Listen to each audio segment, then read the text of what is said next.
Everybody, welcome back to 3-Day Weekend. You got Chris here again today, and I am here with a machine up on the lift. This is Provolone, my 2020 Polaris RZR Pro XP, and it is up there for its 200-hour service. I'm also going to do a review. I've got a couple of things I've had to do since the last service. I'm going to show you that and kind of go over the whole machine. So let's get to it.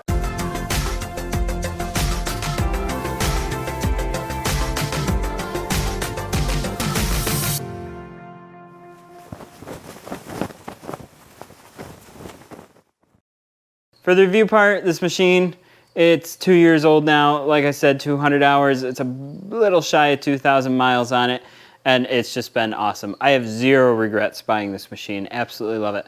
A couple things that went wrong so far. This one doesn't totally count, but it's this rock slide. This is a Polaris rock slide. I hit it awfully hard one day.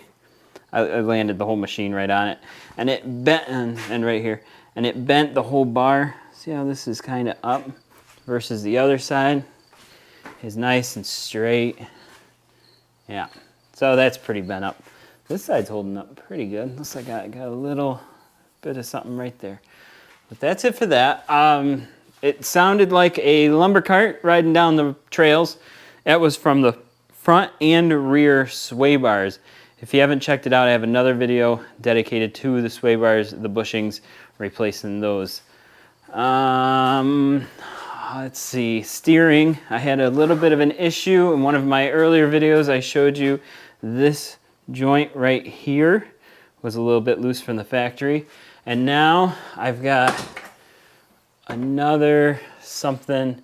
I've got some play in the steering wheel. I'm not quite sure what that's gonna be yet. I've got my theories, but we'll see. Center caps, pretty much lost those immediately. I have a new set to put on it, but I'm not gonna put it on it because I'm gonna just lose them again, so we're running without. Here's my tire wear. The rears are definitely getting down. Seems that someone's a little happy with that skinny pedal. That's okay, that's gonna happen. Mechanical issues, I had an overheat. That was due to a bad fan. Which was replaced under warranty. I'm trying to think what else. And then the doors had the rattle, very common, but I fixed that with the door openers. Again, there's another video on that. And lastly, the springs had a lot of sag, so I replaced them. We've got shock therapy on there now, and they're rubbing on there. See that? But that is yet another video. So if you haven't subscribe to the channel already, you might want to do that. If you have a Pro XP, want to keep up on all these modifications and stuff I've been doing on it. I keep everything right on there. But that's not why it's up here today. It's up here for its service. 200 is a pretty major interval, so the list is pretty long. Let's get to it. The first thing we're checking, same as any service interval, is the bearings, light pressure, to see if there's any play. Go back and forth lightly. This is nice and tight, that's impressive. And then a lot more pressure, and we're watching the bushings on all of these. And forward, and we're checking the trailing arm joint up at the front. I don't see any play with this whatsoever. That is good. Then spin it all the way around, you're checking the boots, the inner boot and the outer boot, and those are good. Same on the other side. Then we'll move up to the front. Front is pretty similar. Light pressure, checking the bearing, moving the whole thing back and forth without turning it. Check the bushings and the ball joints. That's all good. And then a little bit back and forth, and that's check the tie rods. I don't feel any play in this whatsoever. I'm gonna check the other side, but so far so good. Right here in the center of the skid plate is our grease joint. I just noticed while I'm down here there's some sort of a rubber seal. Oh my gosh. Something terrible is happening to my drive shaft. It appears to be just slopping around in there. I'm gonna have to pull my skid plate and see what's going on. That's terrible. Hopefully it's not broken. 2 grease joints, one right here. I just did it, you see the grease coming out because I just had to replace the sway bar bushings. One there. Same on the other side. Right in there. Fuel system, key is on. This is the top of the fuel pump. Blue connector comes out, the hose goes off that way and wraps around. It ends up coming out on the end of this pipe right there. That is your fuel rail. From the other side, the fuel line is coming around the back and goes up. It goes into this thing and then it goes around to the fuel rail. Just looking for any wet spots, signs that it's leaking.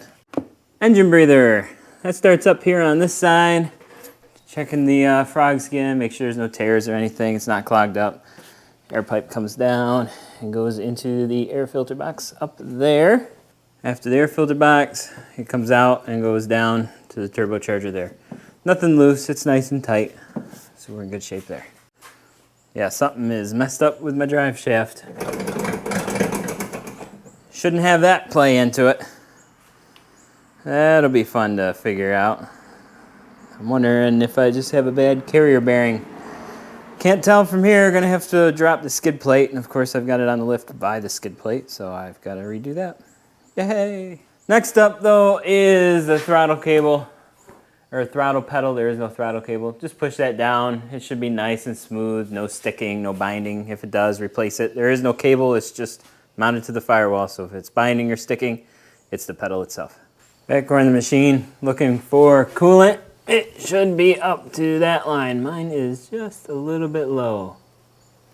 Up here's your radiator. You want to make sure you don't have it all clogged up with debris. Sometimes after going through fields or something, I'll get a bunch of stuff in there. But just clean that out.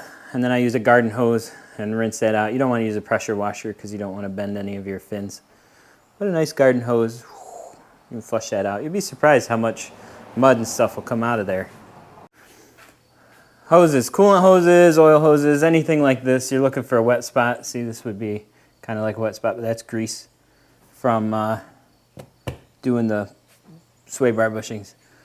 But you see with the mud on it, if there were any wet spots, they'd show right up.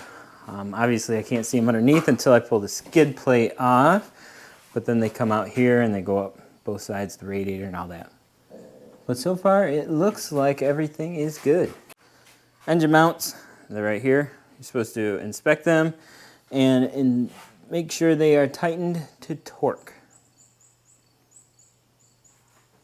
There's one on each side for those. One there, and there's another one hidden up in here.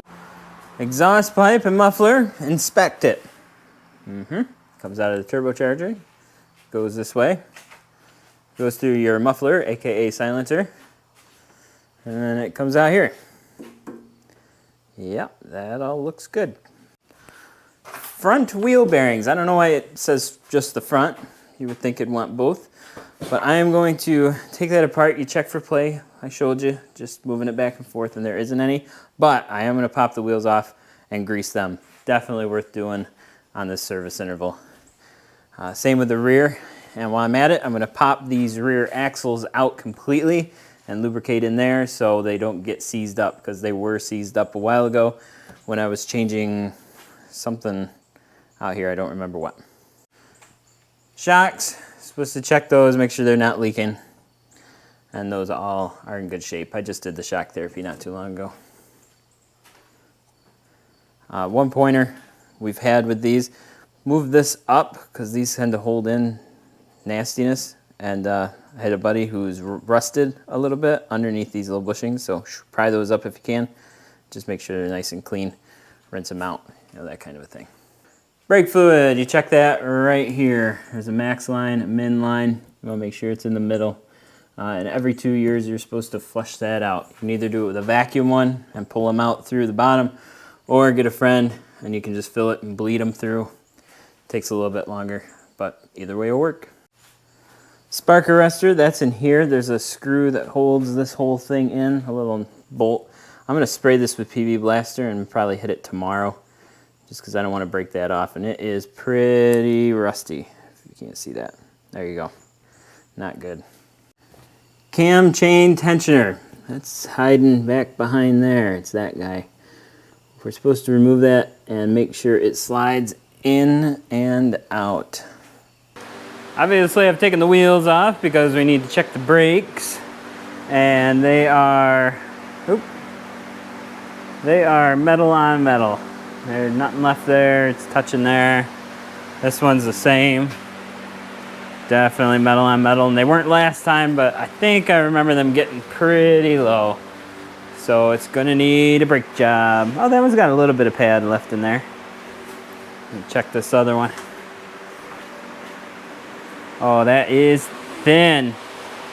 That's thin. So front and rear brake pads. I've got them on order already. They are super ATV this time around. I'm just gonna see how they last. The reviews seem okay, you know. Some people are gonna love them, some are gonna hate them. We'll see what happens this time around. Next up, I'm gonna pull these off so I can grease the bearings. This is not part of the service. It says to check the front ones, but I grease the bearings as often as I can. And I know it's a topic of much discussion, but I haven't had a bearing fail yet at 2,000 miles, and I've been greasing them full. So far so good. I'm also, since I have the hub off, I'm just gonna pull the axles out and grease this in here because I had to remove them for something I was doing in here, I forget what, and they did not want to come out. So I'm just gonna pull them and grease them at every service just to prevent any future issues. It's been a few days. We got a new carrier bearing installed to fix that play I found during the last service. That's all lubed up. Check out another video for that. Next up though are the clutches. I got the cover pulled. You can see some wetness has been down in there, so we're gonna blow those out and clean it out. Check the spark arrestor next. This soaked for a few days in PB Blaster and should come right out now. Oh yeah. Oh, never mind, I got it. Oh. That is clogged up. So I'm gonna go take a brush and just brush that out a little bit. Upon closer inspection, this is not dirt, it's rust. And as soon as I touched it with air, it started to disintegrate. So I need a new one of those. Can't drive it until I get a new one of those. And two more things we gotta do, front and rear differentials. Got to change the fluid in those. I won't bore you with that. Check one of my earlier videos and I show you how we do that. And the last thing is valve lash, and I'm going to do a separate video on setting that. So be on the lookout for it. Subscribe if you haven't already and check that out. All right, well that's going to do it for 200-hour service and review. Thank you so much for watching. Really appreciate every viewer, every subscriber, and we'll see you again for another video right here on 3-Day Weekend.